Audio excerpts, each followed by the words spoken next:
সুদীপ্তদা, আমি খুব স্পেসিফিক্যালি বলছি, এইটা অ্যাটিটিউড হতে পারে না রাজ্যের পুলিশ মন্ত্রী যদি, আমি বলছি না লোক খেপানো, কিন্তু মানুষকে যদি ইনস্টিগেট করানো হয় ইডি সিবিআই এর বিরুদ্ধে, কখনো বলছেন ঝাঁটা হাতে কেন্দ্রীয় বাহিনীর সামনে নেমে পড়তে, বটি হাতে নেমে পড়তে, এই ধরনের কথাবার্তা, এটা একটা রাজ্যের মুখ্যমন্ত্রীর কথা হতে পারে, তাও আবার দেশের কিছু কেন্দ্রীয় বাহিনীর জওয়ান এবং এজেন্সির বিরুদ্ধে।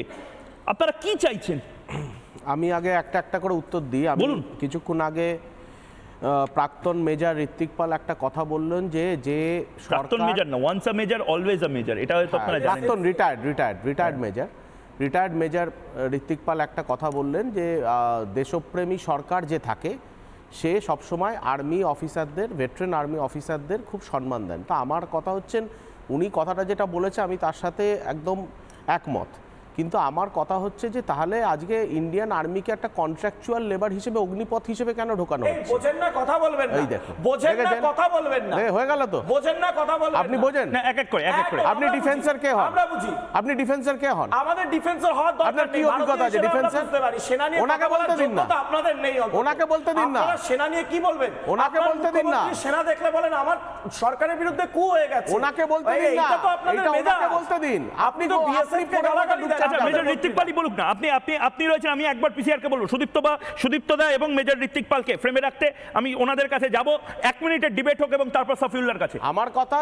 আমার কথা হচ্ছে, এই ভারতবর্ষে যেখানে ইন্ডিয়ান আর্মির রিক্রুটমেন্ট কন্ট্রাকচুয়াল লেবার বা কন্ট্রাকচুয়াল ওয়ার্কারের মতো পরিণতি হয়ে গেছে, সেখানে আমাদের খুব দুঃখজনক যে আজকে উনি বলছেন যে এই সরকার, যে কেন্দ্র সরকার যে বসে আছে সে নাকি আর্মির প্রতি সহনশীল এবং দেশপ্রেমী।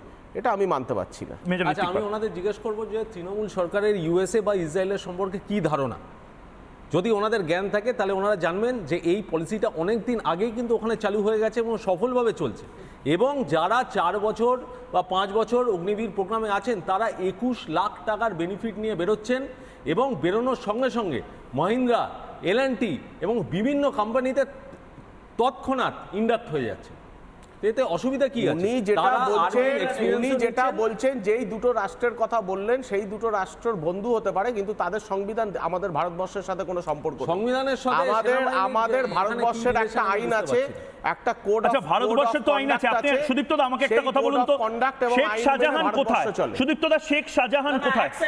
আমি নিজের চোখে দেখার কথা বলছি। সংবিধান তো কোন সংবিধান আজকে ব্যারাকপুর পুলিশ কমিশনারেটকে পুরুষ পুলিশ দিয়ে মহিলা বিজেপি কর্মীকে পেটানোর অনুমতি দেয়?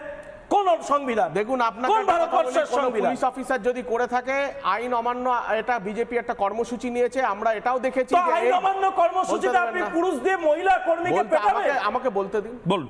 আইন অমান্য কর্মসূচিতে আমরা এটাও দেখেছি যে দেবজিৎ চট্টোপাধ্যায়ের মতো একজন পুলিশ অফিসারকে আপনারা নবান্ন অভিযানে মেরে হাত ভেঙে দিয়েছেন।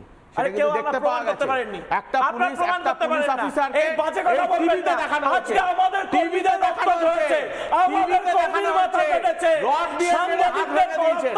করেননি বলবেন না, সাংবাদিকদের রক্তাক্ত হচ্ছে, কর্মীদের এই জায়গায় কি পরিস্থিতিতে কি ঘটনা ঘটেছে সেইগুলো নিশ্চয়ই আপনারা শুনুন। আপনি বলতে দিন, মহিলার ওপর যদি কোনো পুলিশ কোড অফ কন্ডাক্টের বাইরে গিয়ে যদি কোনো অভিযান চলে, তার জন্য নিশ্চয়ই ব্যবস্থা গ্রহণ পুলিশ করবে।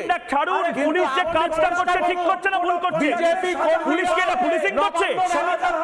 কি বলছেন? শাহজাহানকে ধরো, পুলিশের চোরগুলোকে ধরো। আগে বলুন সুদীপ্তদা, আগে বলুন যে শাহজাহান কোথায়?